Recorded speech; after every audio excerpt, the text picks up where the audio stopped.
crap, that's Godzilla! He's waking up! Wait, hold on. Hold up, is that pink? Who said Godzilla can turn pink? They put him on a diet? He can run now?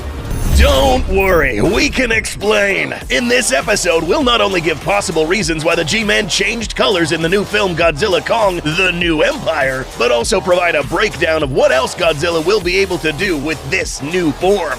But before we start, don't forget to give us a like and subscribe, or Godzilla will step on your house. Just kidding. To begin, let's address the elephant in the room and talk about why pink. For those that don't know, this is not the first time we've seen Godzilla be portrayed in a similar color palette. Going back to 1999-2000, Godzilla was featured with spiky dorsals with a purplish pink hue. Additionally, this animal featured spikier skin as well as sharp, jagged dorsal plates. These subtle purple and pink hues can also be seen if we go back in time to 1994, where we see Space Godzilla's crystallized formations contain these hues. Almost 30 years later, Godzilla will revisit this color palette in Godzilla Kong, but this isn't exactly why the G-Man is pink here. Now, before we begin to dish out theories, we'll drop a disclaimer here and state that the material mentioned in this episode is pure speculation, and should not be considered canon to the Monsterverse unless proven true after GXK is released. The best clues we have as to why Godzilla turned pink can be found here. You can't miss it. Pink hues embedded in the ice can be clearly seen as Godzilla is frozen in the ice, evolving into a more powerful form. As per IGN's article released before the trailer, this pink coloration, or better described as magenta-hued energy, is something that is not newly introduced in this film. Yes, we see a vast amount of pink-colored crystals in Hollow Earth caves, and we were introduced to plenty of pink-colored crystal structures in the trailer, but if we go back in time to the events of Godzilla vs. Kong, we'll notice an interesting detail. In this clip where Nathan Lind and company breached the Hollow Earth's veil leading into the Vile Vortex, we witnessed all sorts of coloration appear on the windshields of the Heaves. These were most likely some visual of magnetic or energetic currents that were quickly bypassed by the Hollow Earth exploration craft. This phenomenon also occurred in Monarch: Legacy of Monsters. And what do we see here?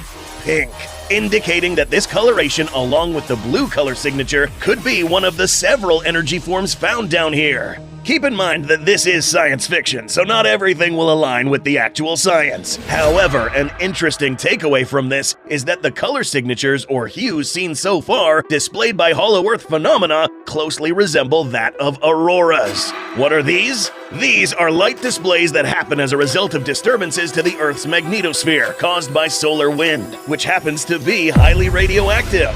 And one of the colors that is seen in an aurora spectrum happens to be pink, in addition to a few shades of blue, yellow, and orange, all which we've seen in legendary Godzilla. Other colors, such as the light greens, are also reflected in some of the Hollow Earth's crystals. How does all of this tie in together? Godzilla here could just be simply absorbing one of these forms of energy that already existed in the Hollow Earth, one which is presumed to be a more powerful energy source.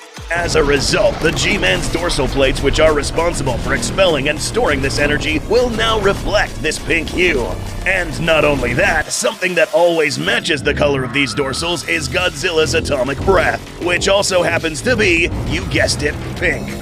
Or magenta. Note how we haven't seen how this pink atomic breath reacts upon hitting the target, but it's likely that it will produce a different type of destructive damage. Is it hotter than the blue? Well, it's hard to tell.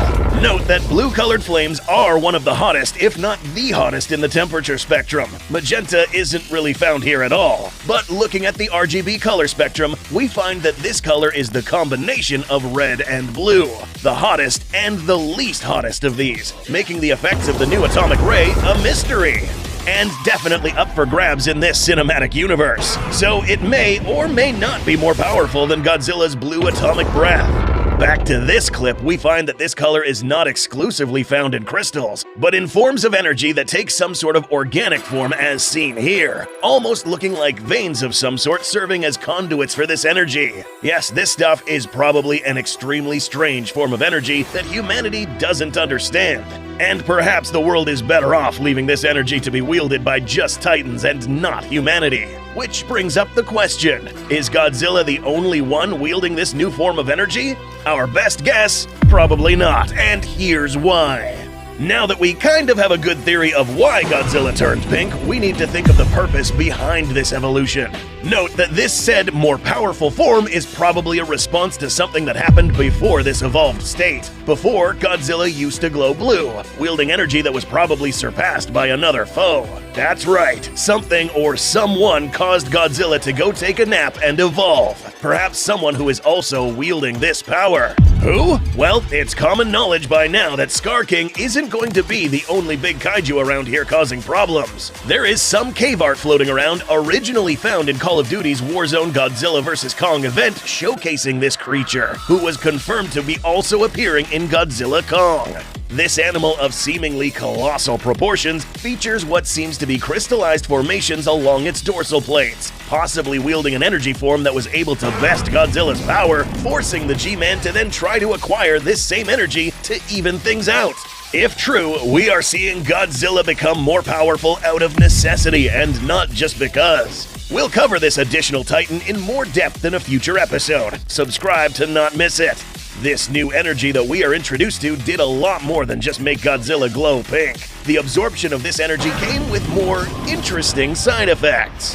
That's right, legendary Godzilla is seen to wake up with a few relative upgrades, if you can call them that. Godzilla is now seen to be a lot more leaner, especially from the abdominal area and thighs. The advantages of this evolution are the following. Less weight to move around, allowing Godzilla to run even faster than before. This does look a bit bizarre, but makes some sense given that these new, less heavy appendages do allow Godzilla to lift his knees higher and make much longer and faster strides, making him much faster than when he charged Ghidorah in King of the Monsters. The disadvantages of being leaner would be the possibility of being lightweight. This weight disadvantage would be offset if Godzilla grew much taller, but this doesn't exactly seem to be the case. However, one indisputable upgrade is the presence of longer, more muscular armature. Godzilla isn't too bad at using his forelimbs for combat, in fact he's actually pretty good. But now, in this film, he'll not only have better reach, but also be able to use them as an extra point of stability.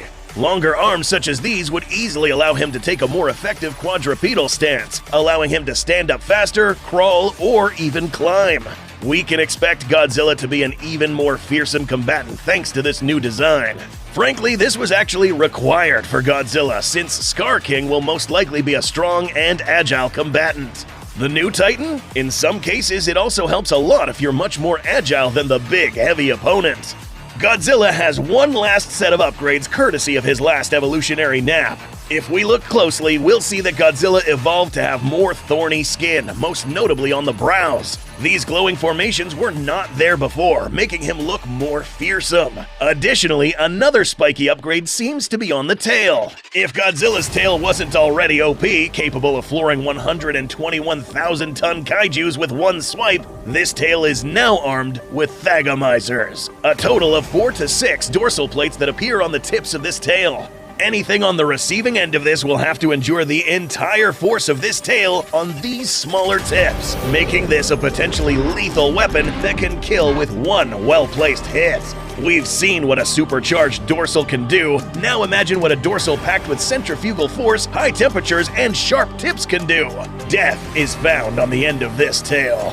If you enjoyed this episode and don't want to miss the next breakdown, don't forget to subscribe. Thanks for watching, and we'll see you in the next episode.